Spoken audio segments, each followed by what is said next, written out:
Hi guys! Ang video na to ay tungkol sa continuity equation. Para mas maintindihan nyo ang i-discuss ko, check nyo muna yung mga prerequisites na nakasulat sa video description. Ang continuity equation ay may kinalaman sa konsepto ng volume flow rate. Ang volume flow rate ay ang dami ng fluid na dumadaloy kada oras na lumilipas. Ang SI unit para sa volume flow rate ay meter cube per second at ang gagamitin nating symbol ay big R. Ang formula para sa volume flow rate ay R equals V over delta T. Volume ng fluid na dumaloy na dinivide sa oras na lumipas para dumaloy ang ganun kadaming fluid. So kunwari, meron akong tubo na dinadaluyan ng tubig, tapos na-observe ko na matapos ang 3 segundo, 1.5 meter cube ang volume ng tubig na dumaloy. Lalabas na ang volume flow rate ng tubig ay equal sa 1.5 over 3 equals 0.5 meter cube per second. Bago tayo mag-derive ng continuity equation, meron tayong mga i-assume tungkol sa fluid. Una, i-assume natin na incompressible siya. Ang ibig sabihin nun, hindi lumilit ang volume ng fluid kahit na may mga forces na tumutulak sa kanya. Pangalawa, i-assume natin na non-viscous ang fluid. Para maipaliwanag ko kung ano ibig sabihin nun, tingnan natin itong dumadaloy na fluid. Pwede nating hatiin ang fluid sa maliliit na mga hilera. Kung non-viscous ang fluid, dapat walang friction sa mga magkakatabing hilera. Ang kabaligtaran ng non-viscous ay viscous. Ito yung mga malalapot na fluid gaya ng shampoo at ketchup. Ang huling assumption natin ay dapat laminar ang daloy ng fluid.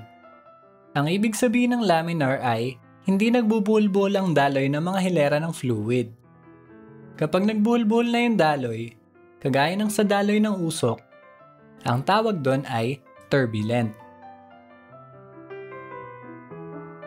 Tingnan natin tong incompressible at non-viscous na fluid na may laminar na daloy sa isang tubo. Tingnan lang natin saglit ang pagdaloy. Itong dami ng fluid na dumaloy sa kaliwa, tawagin nating V1. Tapos itong dami ng fluid na dumaloy sa kanan, tawagin nating V2. Ano masasabi natin sa V1 at V2? Well, dahil incompressible ang fluid, dapat parehas lang ang values nila kada oras na lumilipas. Ibig sabihin, parehas dapat ang volume flow rate nila. Pwede mo tong ihalin tulad sa isang traffic na kalsada. Kung mas konti ang lumalabas kaysa sa pumapasok kada segundo, ibig sabihin may nawawalang kotse. Kung mas marami naman ang lumalabas kaysa sa pumapasok, ibig sabihin may nadadagdag. So, dapat parehas lang ang dami ng pumapasok sa lumalabas. Sabihin natin ang cross-sectional area ng kaliwang tubo ay A1 at ang haba ng fluid na dumaloy sa kaliwa ay D1. From geometry, si V1 ay equal sa A1 times D1. Ganon din sa kanan. Kung ang cross-sectional area ng kanang tubo ay A2 at ang haba ng fluid na dumaloy sa kanan ay D2, lalabas na si V2 ay equal sa A2 times D2. I-rearrange lang natin ng konti itong equation na to. Itong D1 over delta T at D2 over delta T, sila yung haba ng dinaloy ng fluid kada oras na lumipas. Ibig sabihin, sila ay measure ng bilis ng pagdaloy o fluid speed. Gamitin natin ang variable na small v para sa fluid speed. So sa kaliwa, V1 at sa kanan, V2. So pwede nating isulat ang equation bilang A1 times V1 equals A2 times V2. Ito ang tinatawag na continuity equation. Nire-relate ng continuity equation ang cross-sectional area sa fluid speed. Dito sa drawing natin, maliit ang cross-sectional area ng kaliwang tubo. So liliit si A1 sa left-hand side. Para hindi masira yung equality, dapat lumaki si V1. Ibig sabihin, kapag maliit ang area na dinadaanan ng fluid, mabilis ang pagdaloy ng fluid. Ang kabaliktaran naman nun, kapag malaki ang area na dinadaanan ng fluid, mabagal ang pagdaloy ng fluid. Tingnan natin tong example na to. Meron akong garden hose na dinadaluyan ng tubig. Sabihin natin ang fluid speed sa loob ay 3.5 meters per second. Ngayon, tinakpan ko ng bahagya ang labasan ng tubig. Sabihin natin 90% ng butas yung tinakpan ko. Ang tanong, ano yung fluid speed sa labasan ng tubig? Gagamitin natin dito ang continuity equation. Ang tatayong V1 ay yung 3.5 meters per second. Tapos ang V2 ay yung hinahanap natin, Vout. Solve natin si Vout. Ang lalabas, Vout equals A1 over A2 times 3.5 meters per second. Saan equal si A1 over A2? Dahil tinakpan ko yung 90% ng butas, 10% na lang ng butas yung natira. So A2 equals 10% ni A1 or A2 equals 0.10 times A1. Kapag sinolve natin for A1 over A2, magiging A1 over A2 equals 10. Pwede nating i-plug in yan dito.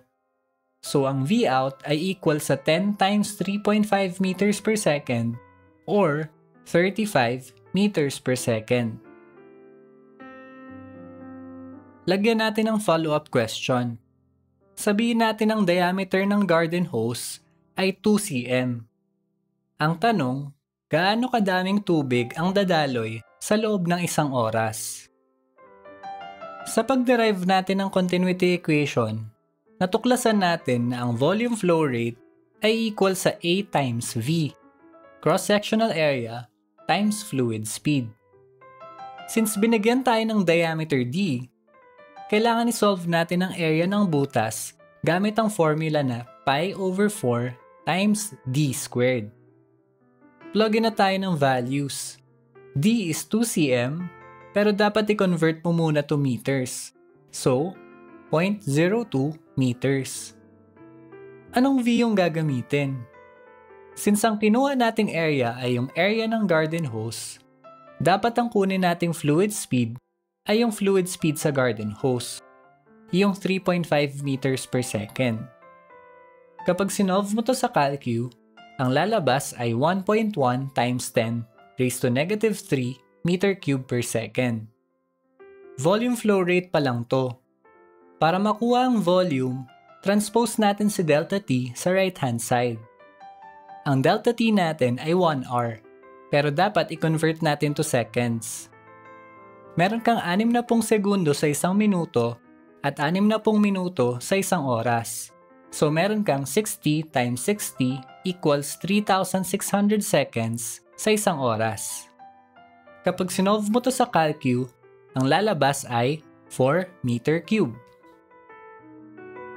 Yun lang muna. See you sa next video.